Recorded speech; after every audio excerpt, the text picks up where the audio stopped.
Tai Chi and you understand the deep meaning of what it is and how lucky you are to study with somebody like Sifu.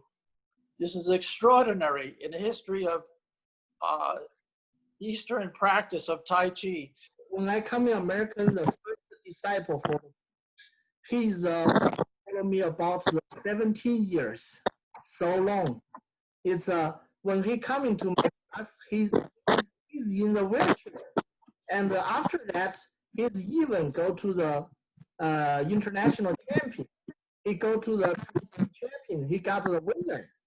So Tai Chi and Qigong really the benefits your body, and the Tai Chi and the Qigong. If you follow me practice, I can guarantee this you get the right the teacher, and I give you the right information. You know, I looked for 15 years for a good teacher. I studied Tai Chi a long time ago from a teacher at a Buddhist temple. And then I looked for 15 years, and what I look for is because I studied with a lot of very famous people in music. I was a classical musician. I studied with some of the greatest teachers in the world. They're in the history books. There's something common about great teachers. And recognize, sometimes they say it takes a great student to recognize a great teacher, and it takes a great teacher to recognize a great student. And I truly believe in that. Because the tradition has changed, and Sifu is very open-minded, a lot of you became disciples and studied with Sifu, where years ago you probably wouldn't be allowed in, because to select a student, you had to have certain characteristics. And you know, with the disciples that went through this ceremony, you have to keep up those oaths that you have taken to make the school look good. You need to practice. And you need to practice. When you practice, this is not just some Western idea of just, oh, I'll go once a week for aerobic exercise. This Tai Chi is an art. It is a deep art. It's deep, based on a deep philosophy. It's based on Taoism. It has Zen Buddhism in it. You have to have a certain mind to appreciate this Tai Chi. So when you come to class and you're even on virtual, you have to have the right attitude. You're very, very lucky. It's only been since recent that teachers of this grade would accept any American student who was interested in studying Tai Chi. But you have to repay that with a certain different attitude, and that is respect. You have to practice. You have to have good posture, as I said, the right clothing. You should perform if you're a disciple. Then when you do Tai Chi and you understand the deep meaning of what it is and how lucky you are to study with somebody like Sifu, this is extraordinary in the history of Eastern practice of Tai Chi. You know, Bruce Lee had his neck broken. Bruce Lee received ridicule. Bruce Lee suffered condemnation of all the Chinese teachers because they taught Western people Tai Chi, martial arts. That was against the rule. They call it inside. Inside means the teacher took the student, a prominent student, and taught him secrets inside a building where nobody else could see. And this was what Bruce Lee did, was broke the barrier to allow to teach Westerners. And traditional Tai Chi was brought here where we do the disciple ordination. Some people don't understand how powerful and important that is. Once you take that vow, your mind should change.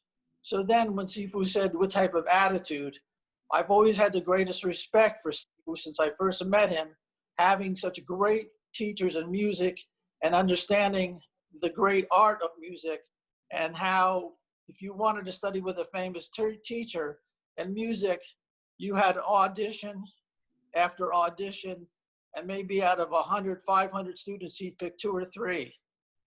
You avoided all that because tradition has changed and you became a disciple. But that shouldn't remove your feeling for your teacher in school, a certain reverence, respect, and a respect for the art. when you have this respect, the moment you start your Tai Chi move, it's different. It's different now. You're not the same. Without this right attitude, it is not the same. So to start it off right, you have to understand how lucky you are and that you're entering a school that was traditionally cut off from the West. Now you're getting teachings from, not from Westerners, but directly from China. You can't get the source any better than that. And with a lineage that you now as disciples have taken, you have to hold up this in the highest respect. You should learn a little about Eastern Taoism. Where Sifu is from, Taoism originated. You should read about and learn, because when the movements, the yin and yang, are extremely important. The idea of Taoism is extremely important. This idea of emptiness, nothingness. When you raise your hand, you don't raise it with your muscle. When you do the beginning form, you don't raise it with your mind. You raise your muscles without the mind, without muscle. You just let it happen. If you don't get this understanding, then you're not doing Tai Chi. You're doing some other aerobic activity. Very good. Thank you for give us your feeling, because Tony followed me longest. He's my number one disciple until now. The brain is the left side corner, the brain. He is my 32 disciple. So we're already growing. If you want to do Tai Chi good, because it uses a lot of Buddhism, you cannot have no hatred, no anger, you cannot be lazy, and you cannot have self-doubt. If you have those things in Buddhism, they call them hindrances. You will not be good at what you do, because it'll inhibit you and it'll prevent you from freeing your mind. Once your mind is tied in knots, you can't play right. Wear a uniform. It shows respect for your school. This is important. It puts your mind in the frame of mind. So you have to have the right attitude when you do these exercises. So if you don't have the proper shoes, you don't have the proper clothing, then all the teacher shows you is restricted. You have to have good support for your feet, loose clothing. That's number one. Number two, you have to have the correct posture. If you don't have the correct posture, you can't do anything correctly. So you know the traditional Tai Chi posture, where you feel your top of your head being pulled up by a string, shoulders are concave, shoulders over hips, hips are relaxed, butts tucked in, knees are bent, and then knees over the feet. So you have to have good posture, and you have to have the correct clothing if you're going to do these exercises properly. For the disciples, it's a must. If you don't do this, then no matter what you do in Tai Chi, it will not be beneficial. If you have the wrong posture, you don't have the right clothing. That's two. Number three is this idea of Qi that Sifu was teaching before. This Qi, you have to use your mind. You have to use your mind. If you don't use your mind and imagination, this Qi will not work. And you know the Dantian below the navel. For Westerners, it might seem like, oh, it's just something. No, it is the center of your body, as you know. It is where all the energy is produced. So you put your mind below the navel, the Qi. And as Sifu taught you about breathing, you follow it with your mind.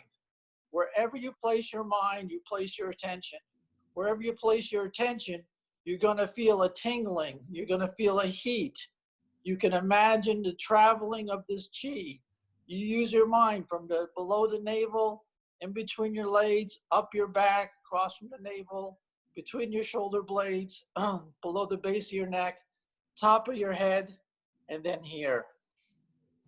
When you breathe in, use your mind to travel. And once you begin this, you're going to feel sensation. You're going to feel heat. You're going to feel tingling. Now you have an idea of some Qi energy. If you don't do this, you're not going to feel anything, and it's not going to be beneficial. Thank you, Tony.